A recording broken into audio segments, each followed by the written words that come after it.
The country is bleeding because of corruption.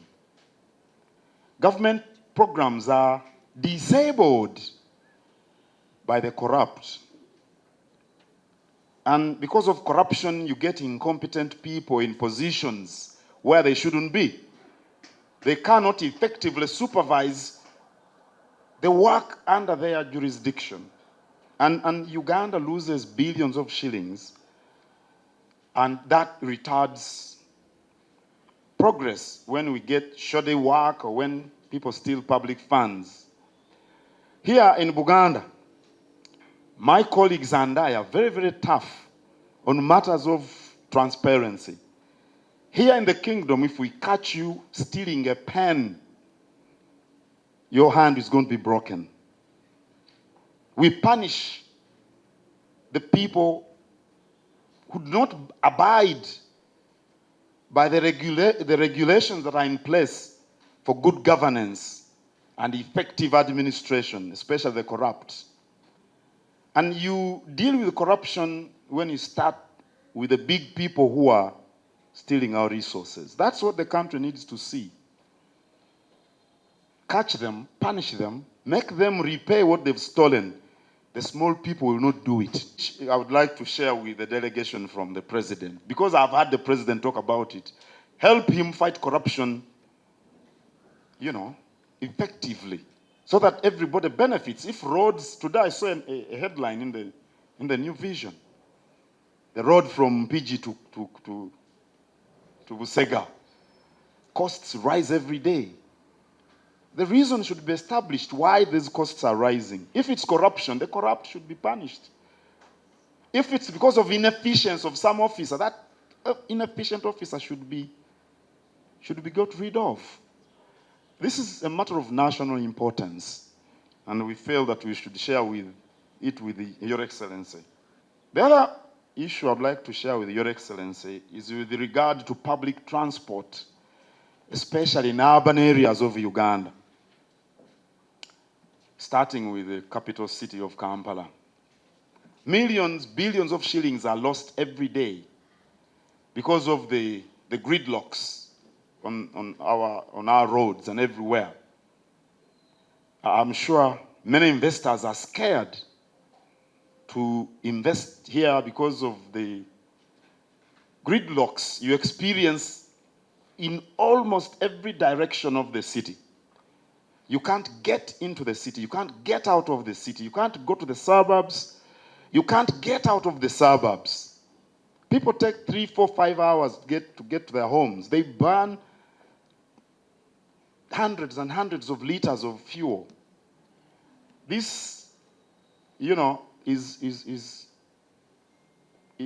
a wound. It's a raw wound as far as economic progress is concerned.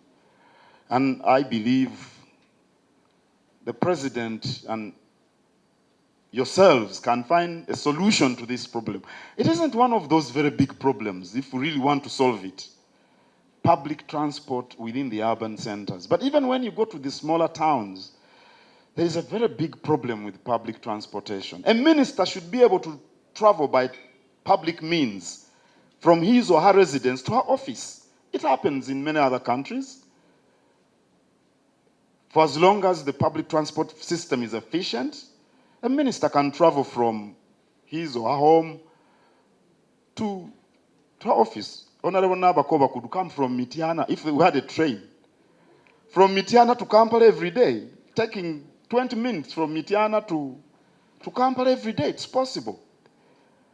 That is something that needs to be prioritized if we are going to experience the transformation that the president has promised during this term. The two others following her, I think these are their new assignments. We believe that every appointment is by the grace of God. So we wish you success in the task before you. It's a daunting task. And we want you to succeed.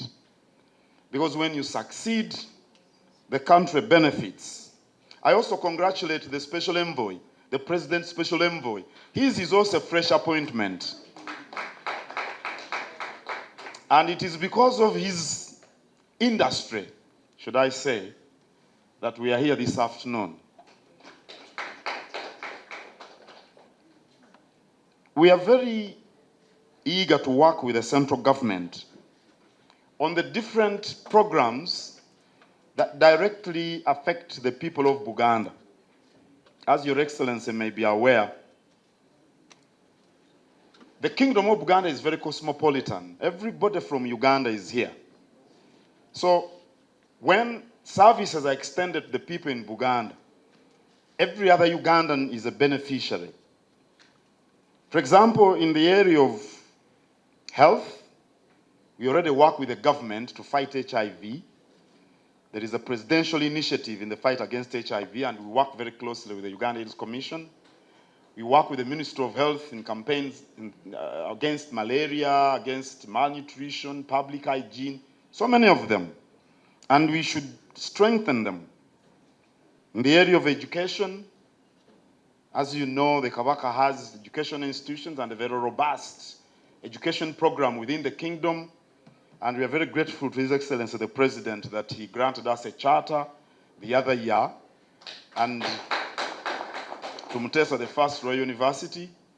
And before then, he donated a bus. And the President also promised actually to build us a library. And that commitment is yet to be effectuated. But we're looking upon its effectuation soon. So we can collaborate in many areas.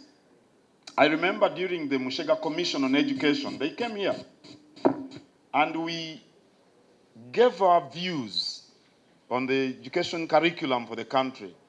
We have the view that what is taught in schools should include history of the different regions of